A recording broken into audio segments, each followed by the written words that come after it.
Hola, ¿qué tal? ¿Cómo estás? Seas bienvenido al curso Programación con Memoria Dinámica.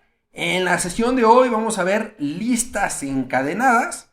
Vamos a ver cómo podemos crear y desplegar una lista encadenada. Después vamos a usar funciones para añadir elementos a la lista y tenemos que ver qué cuidados importantes tenemos que tener al hacer funciones. Posteriormente, pues vamos a ver las correcciones que hay que hacer a las funciones para añadir elementos a la lista.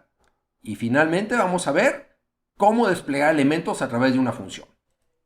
Vamos a empezar por ver qué es una lista encadenada. Y bueno, pues una lista encadenada es un tipo de dato autorreferenciado. ¿Por qué? Porque contiene un apuntador a otro dato del mismo tipo. Es uno de los contenedores fundamentales y puede ser usada para implementar otros contenedores, es decir, la lista encadenada la vamos a usar para implementar otros contenedores. Consiste en una secuencia de nodos en los que se guardan campos de datos arbitrarios y una o dos referencias, enlaces o apuntadores al nodo anterior o posterior. Por ejemplo, aquí tenemos una lista encadenada. Siempre tenemos que tener un apuntador que apunte al primer elemento de la lista y ese elemento va a apuntar al siguiente. Si no hay ningún elemento después de ese primer elemento, tiene que apuntar a null.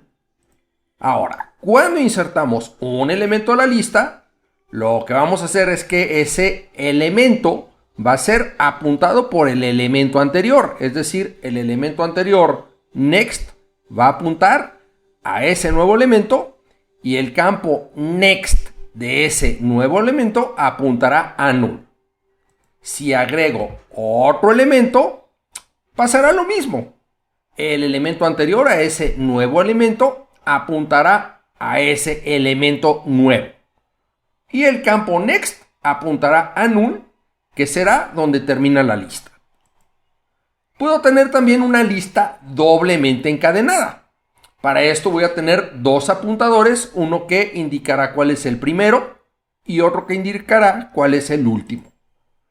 Cuando yo agrego un primer elemento, lo que voy a hacer es que los apuntadores first y last, ambos apuntarán a ese elemento. ¿Por qué? Porque es el único.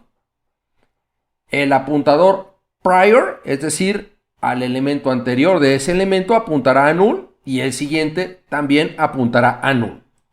Si yo agrego un nuevo elemento, ¿qué es lo que voy a hacer?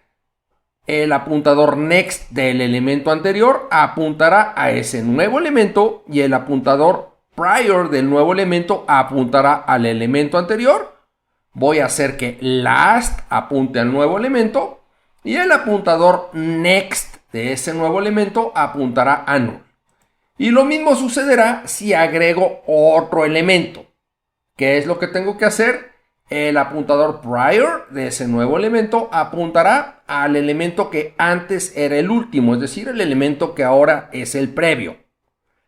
Ese elemento que antes era el último apuntará a ese nuevo elemento.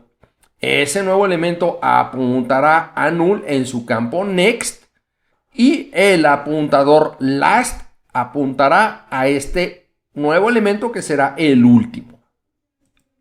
Ahora también podría formar una lista circular. ¿Qué es una lista circular? Pues lo que voy a tener es que el siguiente elemento de cada nodo siempre va a apuntar al primer elemento de la lista. En este caso, como hay un solo elemento, el campo next apunta al mismo nodo. Pero si yo agrego un nuevo elemento, voy a hacer que el campo next del nuevo elemento apunte al primer elemento de la lista y el campo next del elemento previo apunte al nuevo elemento. Last va a apuntar al nuevo elemento de la lista. Y lo mismo sucederá si agrego otro elemento más. ¿Qué va a pasar? El campo next de ese nuevo elemento, que va a ser ahora el último, va a apuntar al primer elemento. El campo last va a apuntar a este elemento y el elemento previo va a apuntar a este nuevo elemento. Muchas gracias por tu atención y si tienes dudas, a continuación las resolvemos.